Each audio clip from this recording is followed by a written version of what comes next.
parts of the recording, stitch them together in post, which is what we have a marketing and communication team for. But I have restarted this recording.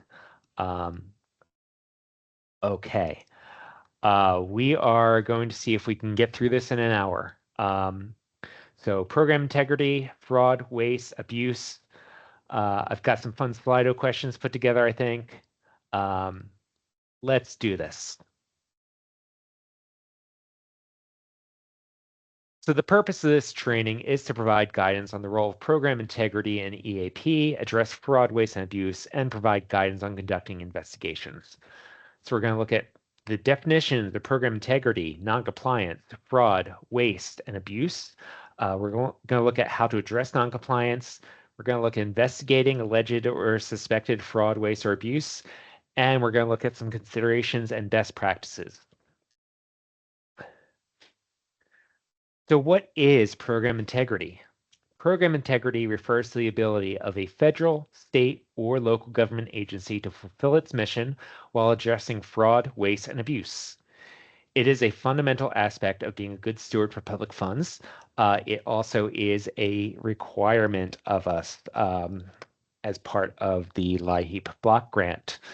I do like to always tie back program integrity to this definition I found online from Amelia Hilliker, JD. So she defines program integrity as ensuring that any money in a publicly funded program goes to the right provider for the right service, for the right member, at the right amount, and at the right time.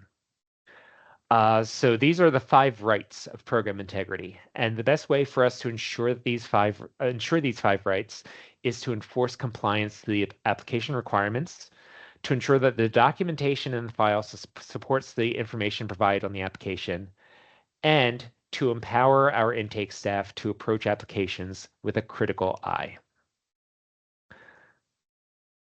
Now, we hear a lot about fraud, waste, and abuse, and frankly, it is always kind of jumbled together. And I feel that as a result, a lot of people kind of think that they all instinctively go together. And if you have one, you have the other two, or even just that they're all one thing. They're just all kind of a monolith, and it's all the same.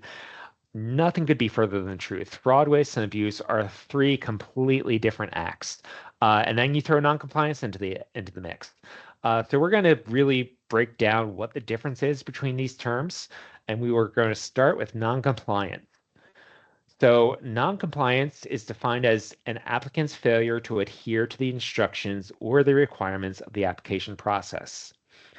So it can include, but is by no means limited to, misrepresenting facts about the household, failing to disclose requested information about the household, and that can include failure to disclose all household members or sources of household income, signing forms that the applicant is in fact not legally authorized to sign, or providing false, misleading, or invalid documentation.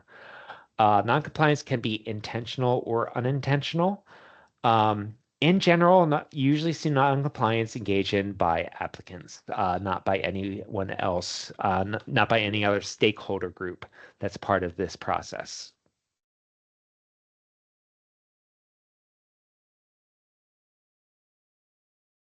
So comparing noncompliance to fraud, waste, or abuse, both noncompliance and fraud can refer to a misrepresentation of facts, including both blatant misrepresentation and misrepresentation by omission during the application process, or the failure to adhere to the requirements of the application process. However, noncompliance is not always fraud. In order for noncompliance to rise to the level of fraud, the LSP must be able to demonstrate 2 things. First, that the misrepresentation, omission, or failure to adhere to requirements was both willful and intentional. And secondly, that this willful and intentional misrepresentation, omission, or failure to adhere to the requirements was carried out with the intention of personal or financial gain, either by receiving a larger benefit than they are eligible to receive, or by receiving a benefit that they were in fact not eligible for at all. Fraud can be engaged in by applicants, by subrecipient staff, by utility or fuel vendors, or by grantees. Fraud can be across the entire scope of stakeholders that are involved in the EAP process. Next up is waste. So as opposed to fraud, waste refers to excessive or improper use of resources, or the use of resources in a manner that is contrary to the legal rules of their use. So an example of waste within EAP may be sending the incorrect amount of benefit to a utility vendor, then sending a negative transmittal to the vendor in order to correct it. So while that is not an incorrect process, the process itself demands more work from program staff, from the utility vendor, and from ICDA staff. So that's going to have a negative impact on our administrative funds use. So it's not uh, it's an allowable act, but it ultimately is inefficient and it's wasteful of limited funds. So waste can be the result of applicant noncompliance. It can be a result of subrecipient error, utility partner error, or ICDA error. And then there's abuse.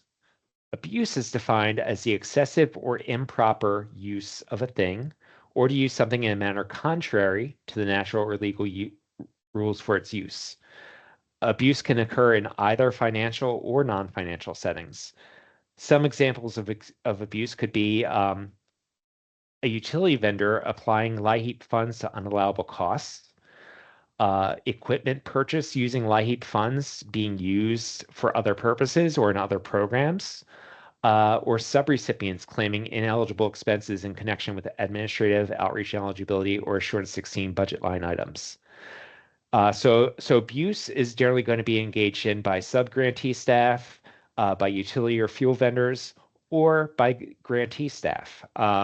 Abuse is something that generally is not available to applicants to engage in.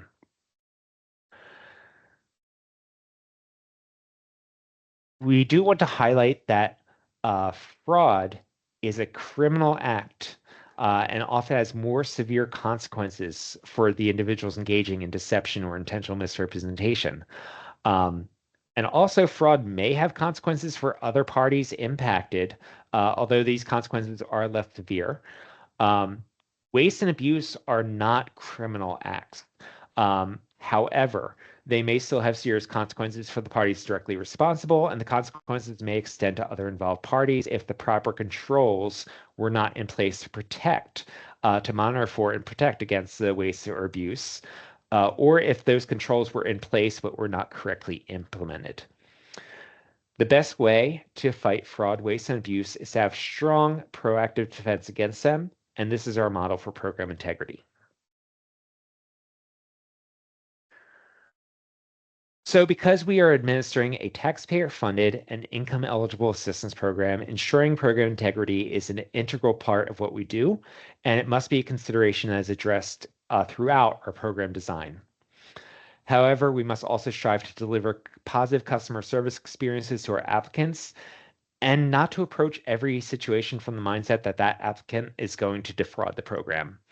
It can be a delicate balance for sure, but it is possible to do both, and that must be the standard that we all strive for.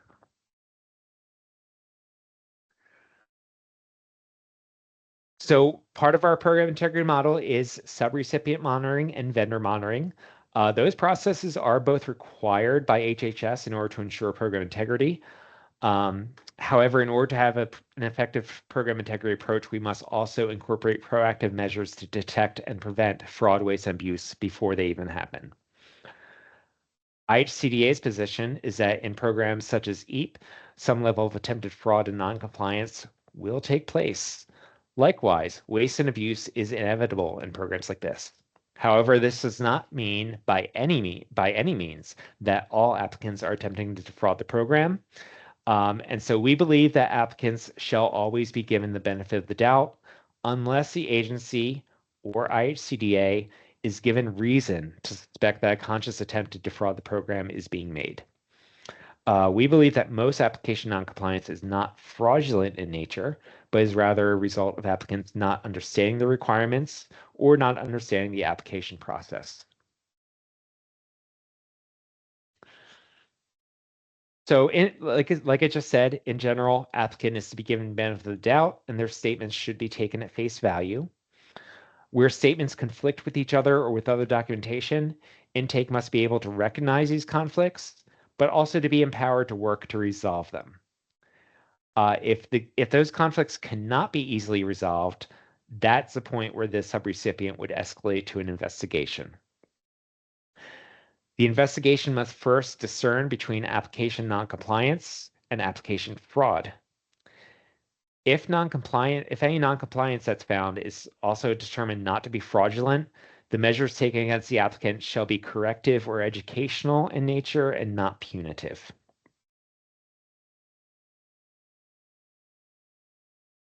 So when we're identifying noncompliance in an application, um, we don't want, nor do we expect, intake to play detective when they're processing EAP applications.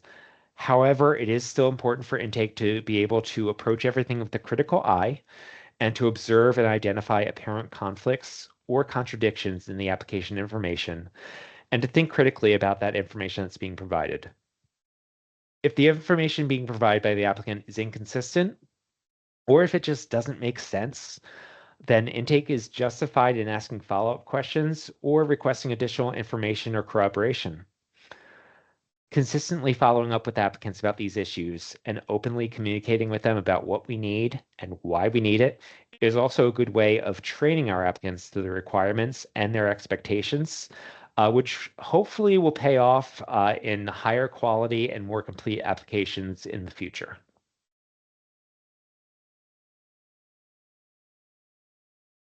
So common errors that we see in which non-compliance might potentially be there and not caught or addressed by intake could include if an applicant is providing a bank statement that has additional deposits and those deposits aren't questioned, if IVAs are incomplete or if they're completed incorrectly. One big one that I see quite frequently is a landlord affidavit that indicates that the landlord or the property owner lives at the same address, but is not listed as a member on the application. Another one is when the landlord affidavit handwriting or the signature matches the applicant handwriting in the signature, which could indicate that the landlord or the property owner did not actually review or complete the form. Or when there are names of non-household members that appear on supporting documentation, but those additional names are not addressed. Household members being marked as disabled without any documentation that they actually meet the state or federal definition of vulnerable population. Same thing with veterans, household members being marked as veterans or active duty military without any documentation. Or when there are EAP Connect warnings that household members appear on other applications, and those warnings are disregarded by intake or acknowledged without being followed up upon.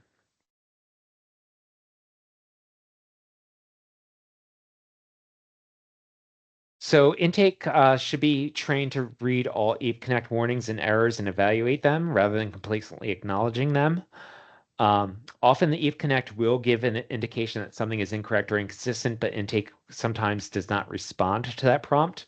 I know that EAP Connect used to be really, really bad about having some gratuitous warnings or just things that were really innocuous that would come up as warnings and would stop the applicant from, or stop the intake rather, from being able to continue until they acknowledge it.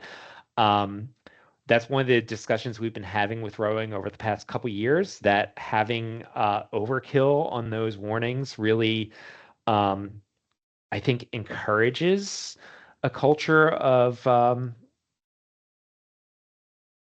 nonchalance towards those kind of warnings. So we've been trying to work with them to ensure they're reducing or eliminating those gratuitous warnings. Hopefully you guys have been seeing results from that. Um, Intake should also be trained and empowered to review all the forms and all the documentation with a critical eye, especially for entries that require any kind of response from the applicant. For example, on the IVA, the applicant must indicate how they met household expenses for any months with zero income. So the intake, when they're reviewing an IVA, should be reviewing those answers to ensure that they make sense and that they are consistent with the household composition, with any other income or payments made directly to the applicant. So yeah, if the applicant indicates that there are any payments that are being made directly to them for household support, for instance, those should be counted as income, even if they're reported in the how we met our expenses section rather than the actual income section. For further example, when an applicant submits an LLA, landlord affidavit, the intake should be actively checking to make sure the landlord indicates that they do not live on the premises, and also ensuring that the landlord section does not appear to have been completed and signed by the applicant themselves.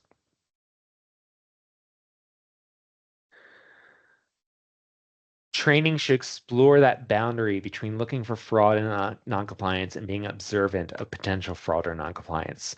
So there's an inherent tension between approaching with a critical eye and approaching with a skeptical eye. Um, and so we want to be sure that we're erring on the side of critical as opposed to skeptical.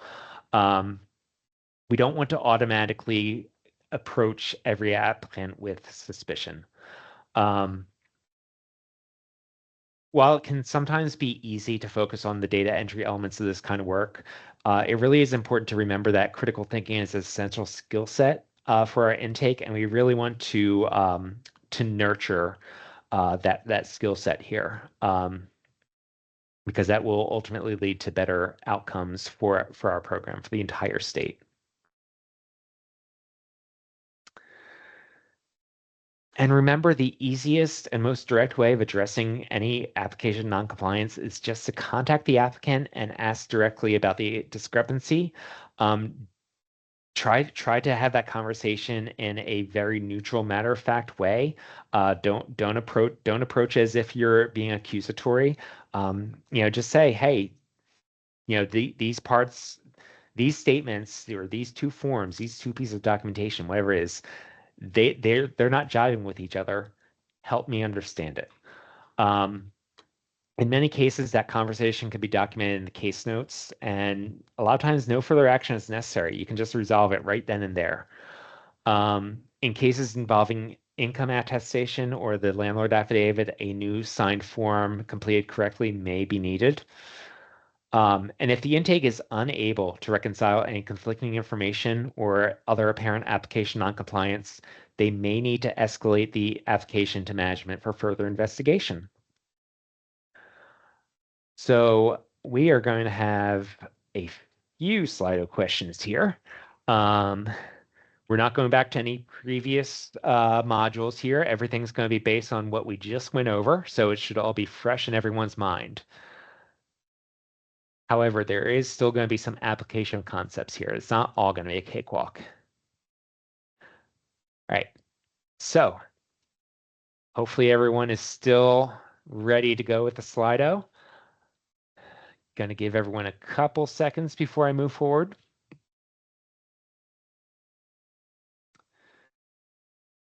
All right, first question is a simple true or false. True or false? All non-compliant is fraud.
Fantastic, everyone. Everyone got that right. Thank you. Next one is also going to be a true or false. True or false, all fraud is noncompliance.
Okay, so we had 66% say true, 34% say false.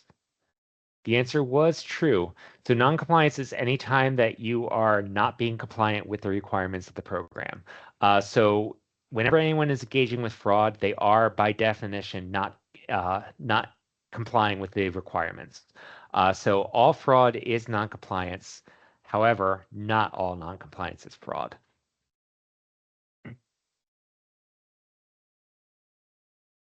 All right, next one. Which of these is an example of waste? So that your choices are an applicant applies for benefits and then moves out of Indiana 1 week after being approved. A vendor accidentally accepts the benefit for an applicant that is not their customer. They send the benefit back to IHCDA 90 days later. An LSP pays out biofuel crisis to an applicant, but accidentally submits a claim for the applicant to receive a direct benefit payment for their biofuel crisis. That claim pays out. And IHCA approves a claim for an applicant to receive a space heater as a form of crisis mitigation. And it may be more than one answer, so just be aware of that.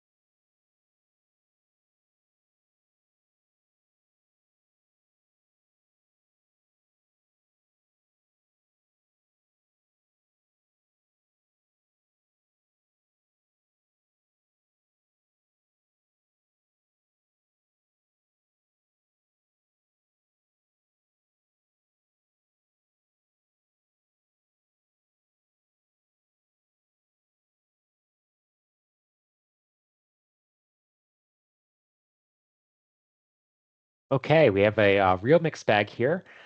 So our top answer, we have 83% for the biofuel benefit, 64% with the applicant accepting a benefit for an applicant that is not their customer, and then sending it back 90 days later. 47% for the ICDA approving a claim for an applicant to receive a space heater, and 38% for the applicant applying for benefits and then moving out of Indiana after being approved. So 2 and 3 were the correct answers here. In the case of the first one, the key there is after being approved. So at that point, they were in Indiana when they applied, or when they applied, and they actually were still in Indiana when they were approved. So with With the limited amount of information in this answer, there's nothing here that indicates any waste. Now,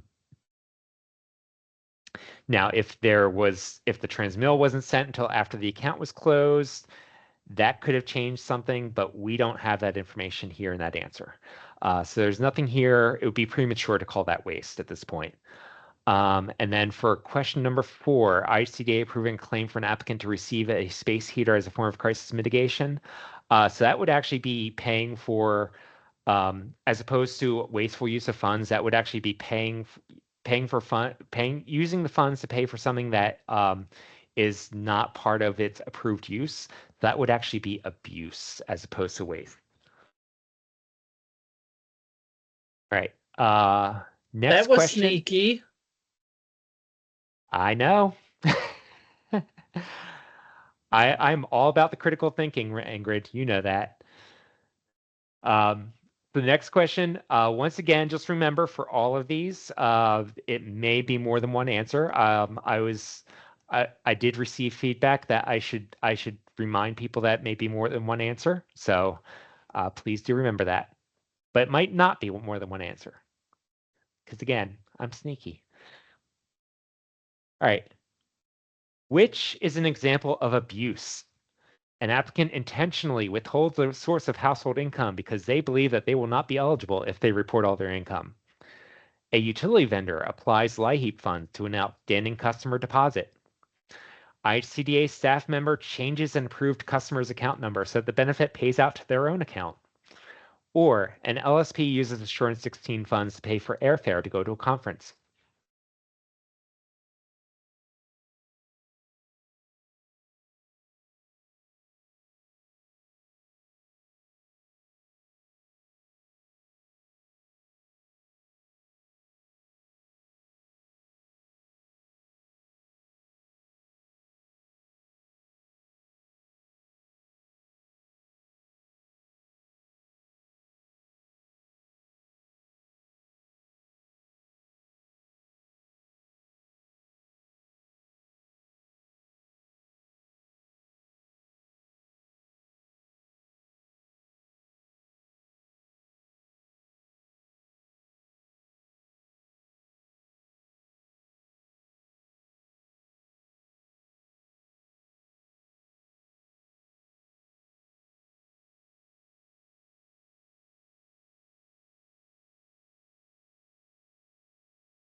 Okay, so we have 70% say the airfare to the H16 paying for airfare to go to a conference. 65% saying utility vendor applying LIHEAP funds to a deposit. 59% saying ICDA staff member changing an account number on an approved account so that it pays to their own account. And 50% saying an applicant intentionally withholding a source of household income because they believe they will not be eligible if they report all their income. The correct answer here is 2 and 4. So with number 3, the ICDA staff member changing an approved customer's account number so that the benefit pays out to their own account. I can see where you say that's where you would say that's abuse because it is not an approved use of the funds. But I think the difference there is that there's someone involved in there's a willful decision there to to get something that does not belong to you.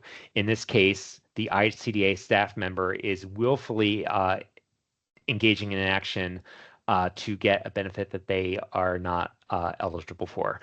So I would absolutely consider that fraud. And then with question 1, again, the key word there is intentionally. And then because they believe they will not be eligible if they report all the income. So that shows that both it was a willful act and it was something they did specifically to get something that they were not eligible for. So yeah, so both 1 and 4, or both 1 and 3 rather, were fraud, and 2 and 4 were abuse. All right. One last quiz question before we go um, into the final module here. And for those who've been paying attention to the questions, you can probably guess what this question is going to be. So which of these is an example of fraud? A utility vendor issues a refund of a benefit directly to an applicant when they close their account. An applicant claims they are disabled, but does not provide any documentation. IHCDA draws funds down from Treasury for unallowable charges. An LSP staff helps a family member fill out an application and advises that family member of how to answer questions in order to avoid scrutiny.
All right, so we have 52% answered for the LSP staff member helping the LSP staff helping their family member fill out an application.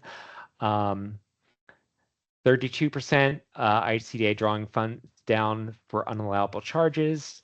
Utility vendor issuing a refund directly to an applicant, 14%, and 2% for an applicant not providing any documentation that they are disabled. There is one correct answer on this one, and it was number 4. For number 3, so ICA drawing funds down for unallowable charges.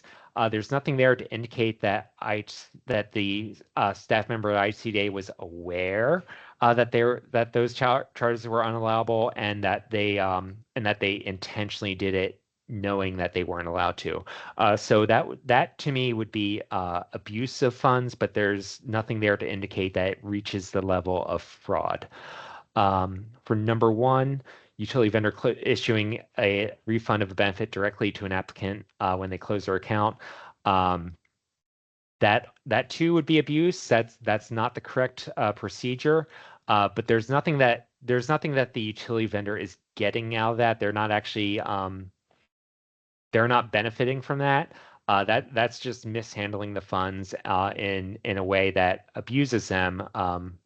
But there's nothing fraudulent on the vendor's part, at least not from the information that's in that answer.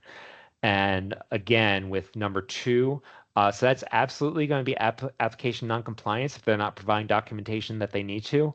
But there's nothing that indicates that they are intentionally doing that and that they're doing it in a calculated way to get a benefit that they're not eligible for. So yeah, it's those lines can definitely blur a bit. I think the big thing to remember is just fraud is a criminal act. You always need to be able to demonstrate the intent and that the intent was to get something that they were not actually eligible for, and that it was calculated in that way. All right, good job on those questions, guys. I know I threw together some difficult ones there, and you guys did great. All right. Any other questions on what we've just gone over before we hop into our final section? Um,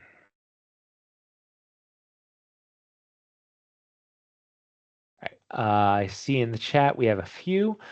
Is it okay to mark an applicant as a veteran if they do not provide proof of it but already meet the vulnerable population category? Yeah, I see where you're coming from with that, Ingrid. I would say if they already meet the vulnerable population, we probably don't need to have them marked as a veteran. Um, I would say stick with what we have the documentation of. That being said, if you view that veteran ID, if you have documentation from a previous year that you did view that veteran ID, because as we know, we can't make a photocopy of that, go ahead and just refer back to that application year that you have the note that you viewed it, and you can mark them. Um, yeah, and Stacy says that she just note that they didn't ask due to already having the vulnerable population status, and that's perfectly good, Stacy. And Rosa, landlord affidavit states the applicant, intake, or landlord. Can you take out may be completed by the applicant? Um, So, Rosa, specifically, that is section one is just the information about who the applicant is. I mean, we can take that out, but what I'm talking about with is section two does state specifically that is to be completed only by the landlord or the property owner or property manager. So that's kind of what I was getting at. But yeah, we can probably remove that language from section one if that will be more helpful for you. We can probably just remove. We can probably just keep that section one applicant information and not include anything about who may complete that part, and then just put for section two must be completed only by property owner, property manager, etc. Yeah, So because what if I am the landlord completing it for the tenant? yeah. Well, the handwriting is the same because I'm doing it all. Sure. Yeah. So kind of where what I was getting at with when that matches is if the signature of the landlord matches the signature on any other documentation, or if the handwriting on any other documentation. And of course, that was kind of drafted back in the days when we didn't have the online application. So that has changed a bit. So yeah, I think that's a valid point, and thank you for pointing that to me. Thank you. Yeah. All right, let's see if we can get through investigations in 20 minutes or so.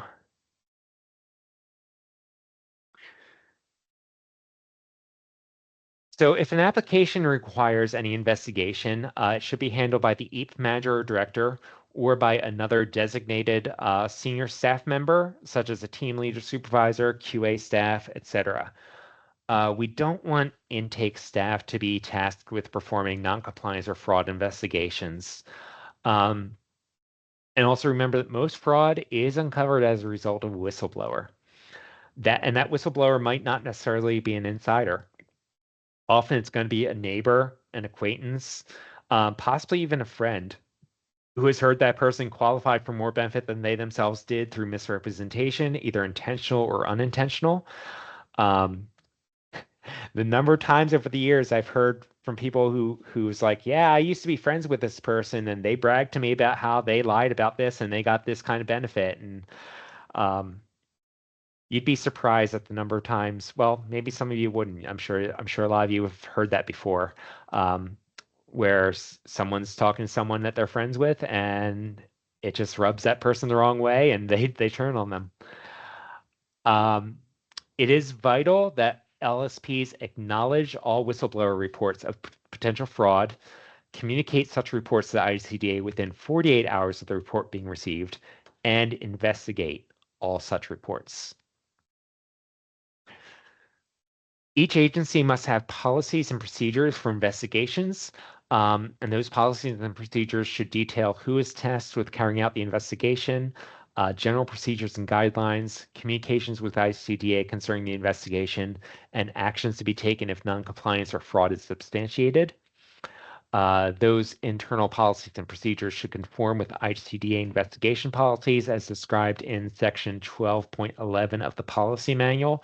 Hopefully that's still the same reference, but I will double check on our new policy manual. The LSP must communicate openly with ICDA concerning the investigation. LSPs do not need to prescribe specific consequences or actions to be taken for substantiation of noncompliance or fraud, but a range of possible actions along with triggers for different levels of actions should absolutely be present in those policies. I do want to add here in regards to communicating reports of fraud to ICA within 48 hours. We do have a program integrity team internally now that is kind of separate from us in EAP. And we have been directed that anytime the word fraud is invoked, we are to report it to them. So when you let us know, just for full transparency, I will be noting that, but I will also be passing that along to our program integrity team. And there is a good possibility that you will then hear from that team and you will probably be reporting your findings to them directly. So whenever you're conducting an investigation, there are always the 6 basic questions to consider while you're collecting information during the course of any investigation. The first, of course, is who. The case should include the names, addresses, and phone numbers of the applicant, of any other notable people involved in the event, and any other contacts that are made during the investigation. What? The case notes should reflect all the eligibility factors that are being investigated. That could be income, could be composition, resources, living arrangements, etc. Make sure the applicant is eligible in all areas of eligibility, not just the area that prompted the investigation.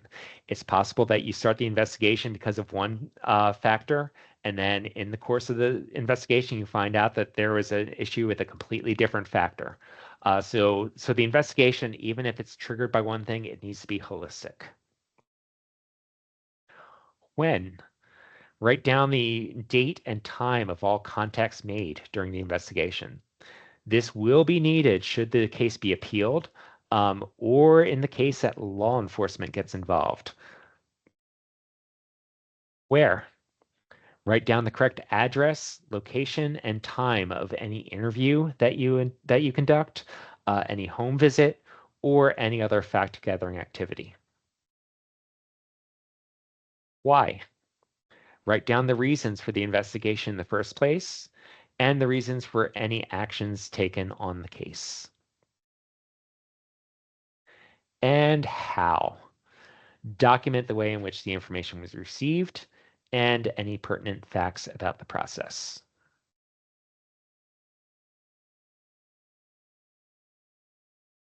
Remember, when you're conducting investigations, the more people who know about an investigation, the greater chances of the subject finding out.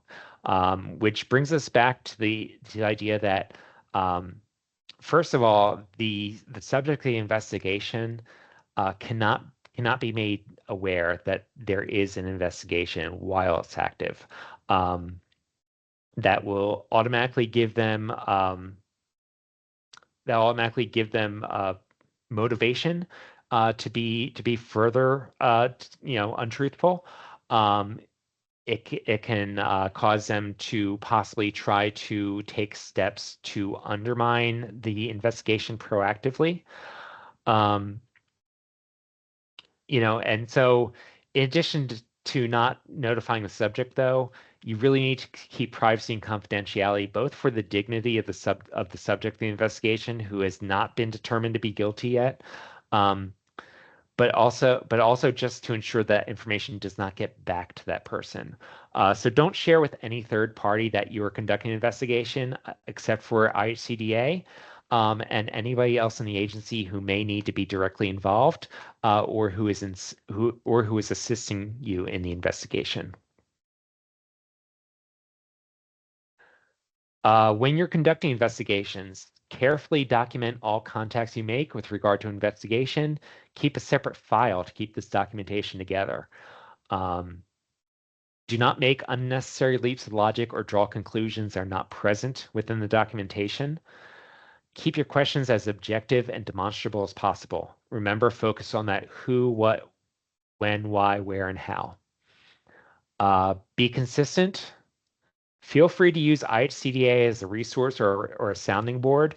Um, I've written I've written more than my share of investigation reports in my time.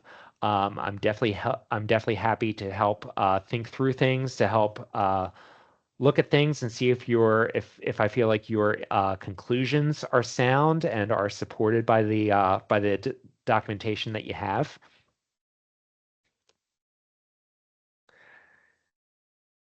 Use tools that are available to you. So some of those tools might be the GIS, the assessor's office, the Indiana Secretary of State Business Search at inbiz.in.gov, uh, my case with the Indiana courts, the Indiana courts marriage license public lookup, our own signed certification statements, some of the forms that we have available as part of EAP, the request for earnings statement, the DWD wage and UI inquiry, um, landlord affidavit, public social media posts. A lot of times people can definitely kind of tell on themselves with their public posts. If they're posting it public, it is fair game. Um, any previous applications that they may have. And feel free to ask IHCDA if you know that they have previous applications from a different county under a different agency, because we can probably get you the information that you need from those applications. Any records that the utility or the fuel vendor may have with regards to that person's service. Remember, when you're conducting an investigation, to keep IHCDA apprised of the findings once it's complete. If fraud is substantiated, then you do need to inform the applicant in writing of the finding and of any consequences and penalties. At a minimum, for substantiated fraud, we do have a responsibility to rescind any awarded benefit. This is under Assurance 13. If the utility or fuel provider cannot return this benefit, or if the applicant was awarded a direct benefit payment, then the applicant themselves will be required to pay that benefit back in full. The applicant will be suspended from further participating in the program until that benefit has been, at least until that benefit has been repaid in full.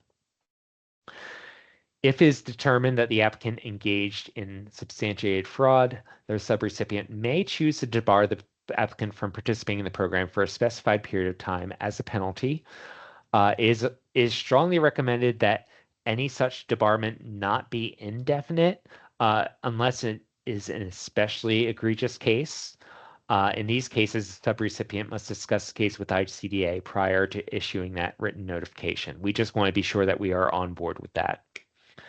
And the written notification must also explain the applicant's appeal rights and the appeal procedure.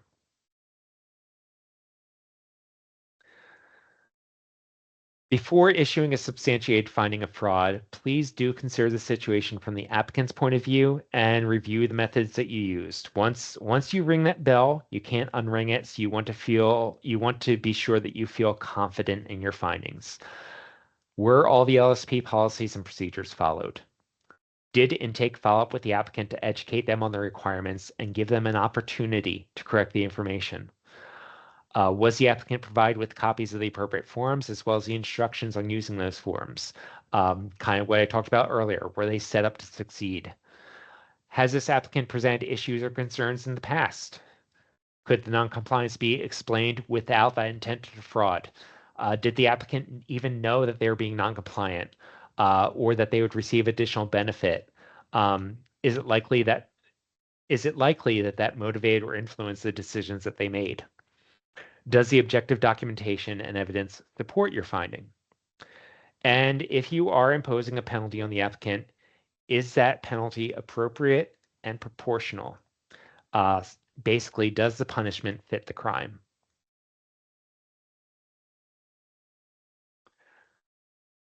So just to review some best practices for program integrity. Number one is one of your best offenses is going to be a strong defense. Develop a strong training program for your intake staff. Ensure that your training is covering the fundamentals and underlying concepts, not just the procedures. To empower your staff to really be to understand those fundamentals, understand the how and the why, and not just the what, and to be able to approach things, you know, with a critical eye and with critical thought. Perform enhanced QA on new staff. You might even want to consider QA rates of 50 to 100% for brand new staff in the first week or two, and then reduce that QA as appropriate as you see it their performance is sufficient. Track the types of errors that are found in QA for specific intake members, and use that data for targeted retraining as needed. You know, if you identify what each of your staff needs and then provide that for that need, you're gonna have a really strong team. And the stronger your team, the stronger your program integrity is generally going to be. Um, I know we talked about this in the transmittal section, but consider reviewing the transmittals before sending them out. It is easy to note incorrect account number formats, missing account numbers, missing billing names, inconsistent benefit amounts when visually scanning a transmittal before sending it. And the more of those mistakes you can catch before you send it, the less opportunity there is for waste to accidentally happen. Have a system in place to ensure that any corrections or rejections from the vendor are being made prior to submitting the transmittal to fiscal. QA early and often. If you begin the year by QAing a high percentage of applications, then it will be easier to maintain that percentage throughout the program year. If you start slowly, you're going to have to work a lot harder to catch up as the year goes on. Develop a culture that encourages asking questions and sharing information. Be open with your staff. Train using real examples rather than hypotheticals. Review errors with staff and consider having them make their own corrections as kind of an educational tool. Note that if the error affects the benefit, it does become time sensitive, so you may need to hold a one-on-one session in order to review that error. And in addition to encouraging asking questions and sharing information, also develop a culture of critical thinking and try to discourage complacency in your team. Reinforce an error notification in EAP Connect does need to be taken seriously, even if it doesn't seem like it's that serious. So remember, we have a responsibility to be aware of and monitor the potential for fraud with these funds, but it is central to our mission that we make all applicants feel welcome and safe when they're applying. The best way that we can protect against fraud, waste, and abuse is by approaching EAP with a program integrity mindset and adhering to our internal operations and controls throughout the application process. Investigations are vital as a final line of defense, but ideally, we will prevent the issues from getting to that point. And with that, we are going to close with one final quiz question. As many of these as you think are answers, can be more than one. What tools? Oh, sorry. So the question is going to be, what tools are open to you to investigate suspected or reported fraud?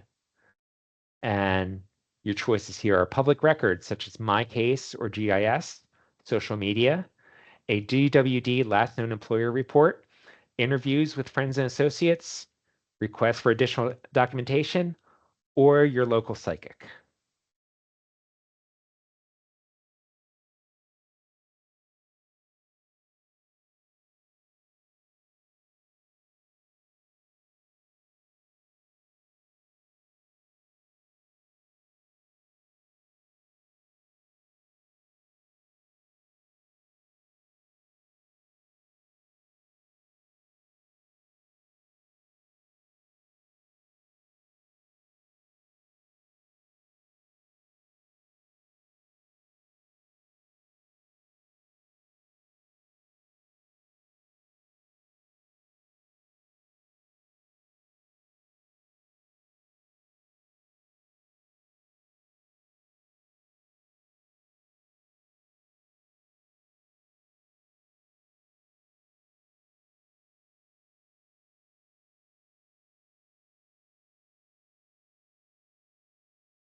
Very nice, the 4% of you who said local psychic.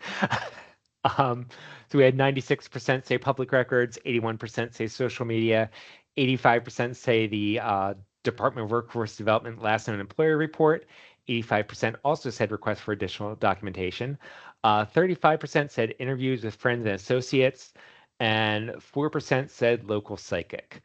Um,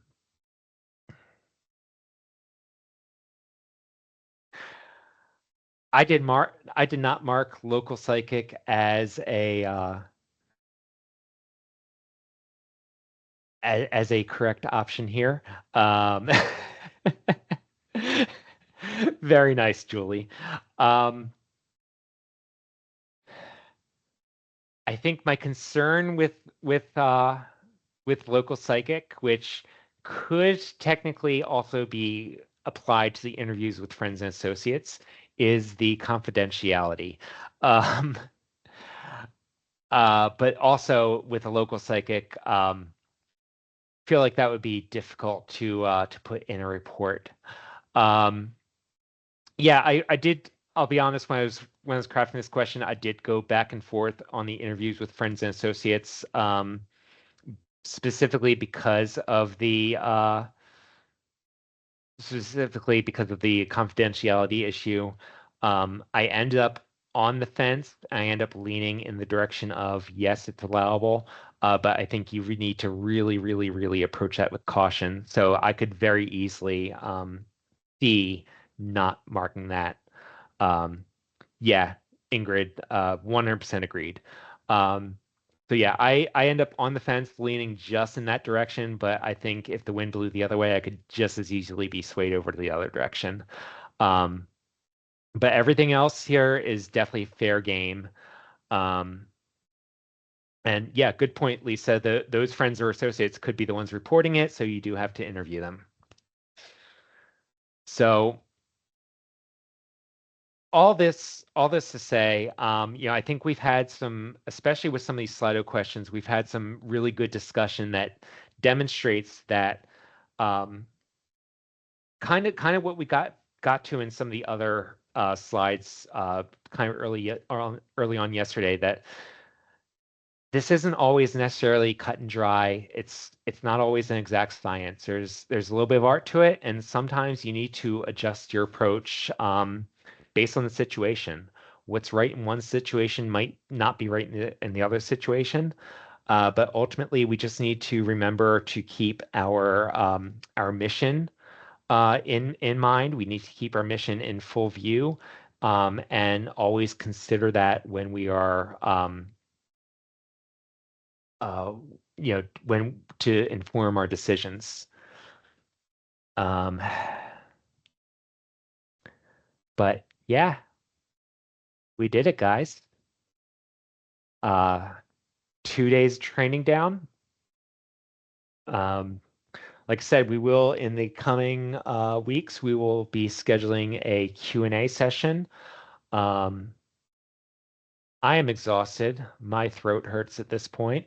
If anyone has any quick clarifying questions, I'm happy to take them.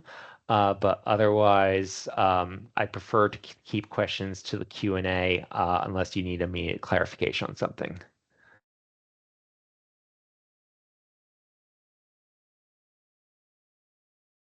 All right. Seeing none, it has been a couple of long days. You guys have all been awesome. I know I say this every year, but I probably don't say enough. I really do appreciate everything that everyone does. We would not be successful at administering this program without the efforts of all of you. And for those of you who don't have for those of you where it's just the managers on the call and not your staff, all your staff also. It takes hundreds of people to run this program for the state. And, we're going through a federal monitoring this year, right now, this week. And I feel really, really good about it. And again, I would not feel nearly as good about it without the efforts of all of you. So I don't say enough, but I appreciate every one of you. Thank you, thank you, thank you for everything you do. Um, Stacy, we'll talk tomorrow morning. My throat can't take it right now. Sounds And good. yeah, thank you everyone so much. Feel free to ping us with any questions, and otherwise we will let you know when the Q&A session will be, and we'll get the slides and and hopefully an updated draft of the manual out within the next say 2 weeks or so. All right. Promise. Angela, yeah, I see your hands up. Yes, I had sent you an email and it bounced back to me to send it to another address. Duke is not working with me on that, because I never had the training on sending